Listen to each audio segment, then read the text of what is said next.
Alright guys, welcome to RC Mojo. This week we've got some more Grand Hauler. We're on to bag F, which looks like we get to put the coupling together. But first, in step 34, we've got a rear bumper to assemble. We don't need many parts, just Q17 and 18 that make up the middle three LED holders, Q20 the rear bumper, 3 K2s the small clear lenses, and to hold it together we need 2 small self-tappers. If we were fitting the Tamiya MFC, we'd also need some Tamiya wired LEDs to go in. Right, first to go in are the 3 lenses. They have a little notch on one side that locates on a little pip in the bumper, so you can't get the lenses the wrong way up. A nice little detail. We follow that with Q18, it just slides over the 2 posts on the bumper. Next would be the LEDs, followed by Q17 to keep the LEDs in. Now all we do is install the 2 2x8mm self-tappers. Tamiya always gives a lot of thought to their LED setups. They almost always make for a nice simple install. Very nice. Step 35. For screws we need 6 more of the 2x8mm self-tappers, along with 2 2x6mm self-tappers. We need the 2 H5s, these are the backing pieces for the LEDs, Q6, the top of the bumper, some red and white K5 lenses, 4 of each, and optionally we could fit these chrome number plates around, but for now I think we will put it together without and decide later. Right, first the top bumper bit goes on. It's attached with the 2 2x6mm screws. If you're going to be using the Tamiya pole trailer, you need to skip it though, as it will end up covering the mounting for the towing eye. We will be going with a trailer that uses the coupling though, so we can end up being able to attach and detach remotely. Next the covers go on. They have 4 holes but only 3 positions in the bumper. I guess that's so there's a little bit of extra space for the wiring once it's all put together. Last bit, the lenses. They have 2 very small tabs on opposite sides that clip into a slot in the bumper. When you have them lined up they pop in quite nicely. They are a little bit tricky to line up though. When they're all in, it does look rather good, but that chrome sure does pick up the fingerprints. I think the truck will have to have its own little microfiber cloth in a scale storage box. Step 36. It's time for the 5th wheel. Loads of bits on this one. An M3x10, a funky looking 1.6x10 with a tiny head, 3 M3x8 countersunk screws, 2 M2x5 dome heads, an M3 flange nut, what Tamiya call the coupler nut, an M3 press nut. Rather than the usual hex shape, these are round with some serrations for grip, a small E-clip, a small ball end, 3 springs, and the pin that holds it all together. Then we need the 2 metal plates, one for mounting to the chassis and one for mounting all the internals. For plastic there's X1, 2, 3 and 4 which make up the rest of the assembly. Right, we'll start with the latch X4. The return spring, the one with the loops at each end, needs to get attached to the hole closest to the pivot using one of the small button heads. We need to tighten it up so the spring can just about freely move under the screw's head. In the other hole we want the ball end. There's not a whole lot of space in the final assembly, so make sure it's fully screwed down. Next we need X3 and the large metal plate.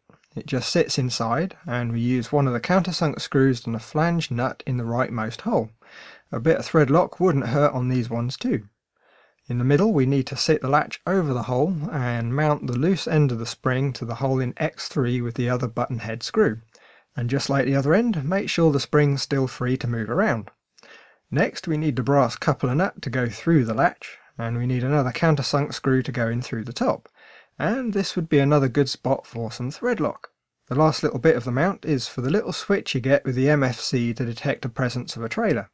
We're not fitting one, but I reckon the little spring-loaded assembly will take a little bit of the shock when linking up with a trailer. It's a bit fiddly, and it's a bit of a tight fit. First, we need to squirt some grease in the slot in X3. Now, with the small X1 part, we need to hold the spring in position, very carefully fitting it into the slot on X3. The idea is it should be able to slide back and forth with the spring holding it open. Now you'd fit the switch with its arm located in the side of X1, followed by X2 which clamps it all together. In the small hole we want the long thin screw, and in the middle size hole we want the M3x10. Do them both up so there's still a little bit of slack for movement. In the big hole we want the press fit nut with the serrated side down into the plastic. Just drop it into the hole and keep it pressed down with your finger. From the other side, install the last countersunk screw. Once it gets a bit stiff, the nut will have got a grip and you can put it down to really get some torque on it. Don't forget to nip up all the other screws too. Now we've got a mostly complete assembly, we can have a little fiddle. The slidey bit gets pushed back when the pin on the trailer is engaged. Having the spring, even without the switch, will involve a little bit of the impact. Very little, but it's still worth fitting. The latch is pretty neat too. Without any locking mechanism, just purely the geometry, it will freely open when the trailer bumps into it, but it won't reopen unless you pull on the ball end. Neat! Mounting plate next. It just sits between the lugs on the plate we already fitted. The pin needs to go through the loop on the scissor spring, then through the metal plates. On the other end we need to clip the E-clip into its slot. And there you have 1/5 wheel ready to fit. Very nice. A short one this time, step 37, mounting the coupler to its mounting plate. All we need is 2 M3x8s, 2 small ball cups, the last link rod, and G8 the mounting plate. First up we need to make up the linkage. It's the same as all the rest of them. We need to thread a ball cup on each end and match it up to the length in the diagram. Simple. Next the linkage pops into the ball end on the coupling. That just leaves mounting it. We need to smear a little bit of thread lock in the holes, just a little bit. It sits on the mounting plate with the spring positioned to keep the open end of the coupler down. From the bottom install the 2 screws and do them up nice and tight. Step 38, mounting the mount and the bumper. This time we need 2 M3x8s and 4 M3x6s. All we need to do is sit the coupler plate on the chassis rails, line it up with the only 4 holes it's going to line up with, and install the 4 M3x6s. This would be a good candidate for some thread lock smeared on from the underside, but I'm thinking this will need to come off once or twice to fit things later. When that's on we need to pop the ball cup onto the ball end, so now we have all that fitted we can move on to the rear bumper. It's a bit easier to fit with the chassis upside down, so we can keep a finger on the back of the nuts, just in case they want to drop out. Again, thread lock might be a good idea, but there's going to be some paint and wiring to do yet. Step 39, the front platform / body mount. Right, we need 6 8mm self-tappers, N2, the plate, 2 of the metal brackets, and 2 P4s, the seat bases. The seat bases sit over the ridges on the plate, which locate them rather nicely. From the bottom, each one gets a self-tapper. These will end up with the seats glued on top, but first they'll need to come off again for some paint. The steel brackets sit on the sides with 2 self-tappers installed from the top. When we get to the point of fitting the body, we might need to have a fiddle with them, loosen the screws a bit and move them around to get everything lined up. Looks pretty good though, another rather short step.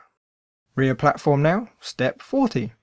We need a few more bits in this one, an M3x8, 4 8mm self-tappers, 2 of the spiky mount screws, the metal antenna mount, and the 2 metal brackets. Oh, and N1, the big plate. First job is making some holes. On the bottom of the plate are some moulded marks for drilling locations. At the very least we need the hole for the antenna mount and the 2 long screws for the platform coming up in step 42.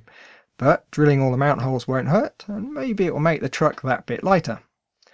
Right, the 2 holes on the outside edge of the battery tray need the spiky mount screws fitting.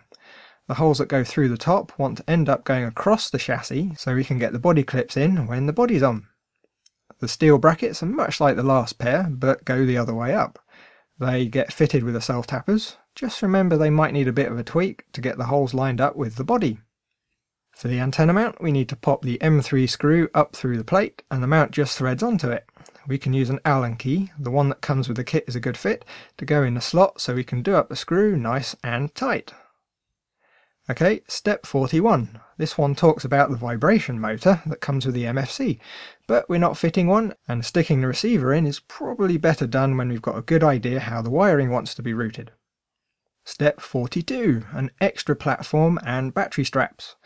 This time we need 2 30mm self-tappers, the 2 18mm step screws with the self-tapping threads, 2 4mm washers, 2 3mm washers, 2 F4s, the straps, the remarkably shiny platform Q7, and the 2 golf tees H2. First, the golf tees press into the skinny posts on the bottom of the shiny platform. They're a tight fit, so make sure they're pressed in all the way. The two long self-tappers go up through the bottom of the black plastic platform, through the golf tees and screw into the shiny platform. Leave them a little bit loose so the platform can still move around. The next bit can be a bit tricky. The step screws go through the shiny platform, but don't screw them in yet. We need to fit a 4mm washer, then a battery strap, followed by a 3mm washer. Now we can thread it in a turn or so, so we've got some clearance to fit the washer and strap on the other side. Now everything's loosely fitted, we can go around and tighten up all the screws. Just remember, it's all going into plastic, so don't over tighten them. They just need to be bottomed out, so not torqued up with a breaker bar. Step 43. For this we'll need 4 M3x12s and 4 M3x6s. At the front of the chassis we need the front plate. It lines up over 4 holes in the chassis rails. All we need to do is install the 4 M3x12s. They want to be done up fairly tight, nip them up and then give them an extra little grunt. The rear plate is much the same, line it up on the holes in the rails, but this time you want to use the 4 M3x6s. The front 2 screws go down through the shiny platform, so a magnetic screwdriver does make things that little bit easier. Step 44. This is where we'd install the MFC and the speaker box, if we were going to, but we're not. But we can clip the 2 body clips to the battery tray. Exciting stuff, and I think we have a new record for the shortest step in the build. Step 45. This one has us checking the steering and gear shift linkage. Basically the axles want to be straight, but there's so much slop in the system, I think as long as it's fairly close it's going to do the job. For the gearbox things are a bit more tricky. Second gear is where the gearbox naturally sits and there's nothing connected to the linkage. This is the precise point we need a shift servo to have the gearbox when it's centered, which is just a case of adjusting the length of the linkage. For first and third, all we do is set the end points of the channel on the transmitter until the gearbox rod is all the way in and out without causing any binding. I'll probably do a separate video on the gear shifting though, as a lot of people run into problems, especially if they're not using a stick radio. Step 46, which would be gluing the seat to their bases, but they need some paint first, so we'll have to come back to them. And that takes us to the end of bag F. I suppose it would be a good time to show the entire chassis as it stands, as I don't think I have. And, well, there she is, in all her mostly nakedness. It's quite a thing to see in person. I'm not sure you really get a feel for the weightiness of it from the video. Feels nice and solid. You know what, I wasn't going to fit the electronics until the right ESC and bits turned up, but I think we need to see it moving. So here's a bit of a lash up of some electronics. We've got an old Tamiya ESC, a 3A hobby wing Beck, and a 3-channel receiver. The receiver being the only thing that's going to remain on the chassis. All we need to do for a quick test is stick those bits to the plastic plates with a little bit of servo tape. Connect up the motor, zip tie the antenna to some antenna tube as it won't fit up the inside, and pop in a battery. To be safe for the first power up we need to lift the rear wheels off the ground.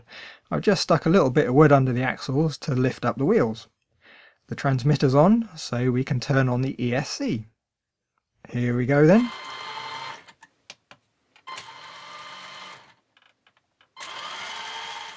Well, that sounds pretty smooth. No funny noises, clicking or binding. Great stuff.